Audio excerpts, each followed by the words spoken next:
আমার পরিবার ছিল মধ্যবিত্ত, কিন্তু আমরা সবসময় চেষ্টা করতাম আল্লাহর সন্তুষ্টি অর্জন করতে। ছোটবেলা থেকে বাবা মা আমাদের ইসলামের শিক্ষা দিয়েছিলেন। তারা বলতেন, জীবনে যাই হোক আল্লাহর উপর ভরসা রাখতে হবে। আমি আর আমার ভাই সেই পরিবেশে বড় হয়েছি। তবে আমার ভাই, ও যেন সময়ের সাথে বদলে গেল। ছোটবেলায় ভাই ছিল পরিবারের প্রাণ, সবাই তাকে খুব ভালোবাসতো। ও ছিল মেধাবী, সদা হাসি খুশি আর দায়িত্বশীল। কিন্তু সময়ের সাথে সাথে ও যেন ধীরে ধীরে বদলে যেতে শুরু করলো। বিশ্ববিদ্যালয়ে পড়ার সময় ওর সঙ্গে কিছু নতুন বন্ধু হলো। চাকরিতে যোগ দেওয়ার পর ওর জীবন আরও পাল্টে গেল। টাকা, খ্যাতি আর বিলাসিতায় মগ্ন হয়ে ও যেন পুরোপুরি দুনিয়াদার হয়ে গেল। আমরা বুঝতে পারতাম ও আমাদের আগের সেই ভাইটি আর নেই। নামাজ, রোজা, ধর্মীয় আলোচনা সব কিছু থেকে দূরে সরে গেল। পরিবার নিয়ে কথা বললেও ও যেন বিরক্ত হয়ে উঠত। আমি যখন ওকে নরমভাবে বোঝানোর চেষ্টা করতাম, তখন সে বলতো, এগুলো পুরনো যুগের কথা। এই যুগে টিকে থাকতে হলে বাস্তববাদী হতে হয়। আল্লাহকে সবসময় মনে করে কি লাভ? আমাদের এই কষ্টের কথা আমি একদিন শ্বশুর বাড়িতে বললাম। আমার শ্বশুর ছিলেন একজন ধর্মপ্রাণ মানুষ। তিনি গভীর মনোযোগ দিয়ে আমার কথা শুনলেন। তারপর বললেন, তোমার ভাইয়ের জন্য দোয়া করো।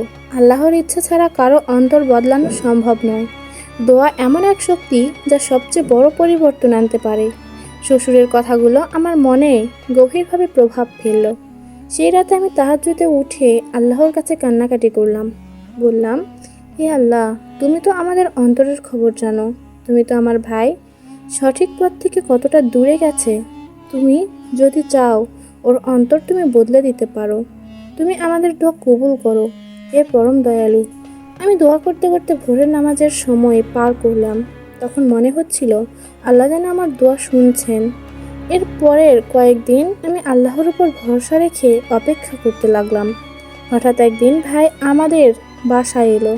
তার চেহারা দেখে আমি চমকে গেলাম। তার চোখে গভীর বিষণ্ণতা আর মুখে অপরাধ বোধের ছাপ। আমি জিজ্ঞাসা করলাম, তুমি ঠিক আছো? তোমাকে খুব অস্বাভাবিক লাগছে। ভাই আমার দিকে চেয়ে বলল, তোর সাথে একা কথা বলতে চাই। আমরা ঘরে ঢুকে বসলাম। ভাই ধীরে ধীরে বলল, তুই বিশ্বাস করবি কিনা জানি না, কিন্তু গত রাতে আমার জীবনের সবচেয়ে ভয়ানক স্বপ্ন দেখেছি। আমি অন্ধকারে ডুবেছিলাম। মনে হচ্ছিল আমি একটা অন্ধকার গুহার মধ্যে আটকে আছি। আমি চিৎকার করে সাহায্য চাইছিলাম, কিন্তু কেউ আমাকে শুনছিল না। হঠাৎ একটা উজ্জ্বল আলো সেই গুহার মধ্যে ঢুকলো। আলোটা এত তীব্র ছিল যে আমি চোখ বন্ধ করতে বাধ্য হলাম। আলো থেকে একটা কণ্ঠস্বর শুনলাম। কণ্ঠস্বরটা বলল, তুমি কোথায় যাচ্ছ? তোমার সময় শেষ হয়ে আসছে। এখনো সময় আছে, ফিরে এসো। আমি ঘুম থেকে উঠে ভয় পেয়ে গেলাম। মনে হলো আল্লাহ আমাকে কিছু দেখিয়েছেন। আমি এখন বুঝতে পারছি আমার জীবনে কত বড় ভুল করেছি। ভাইয়ের কথা শুনে আমার শরীর শিহরিত হয়ে উঠল। আমি মনে মনে আল্লাহকে বারবার ধন্যবাদ জানালাম।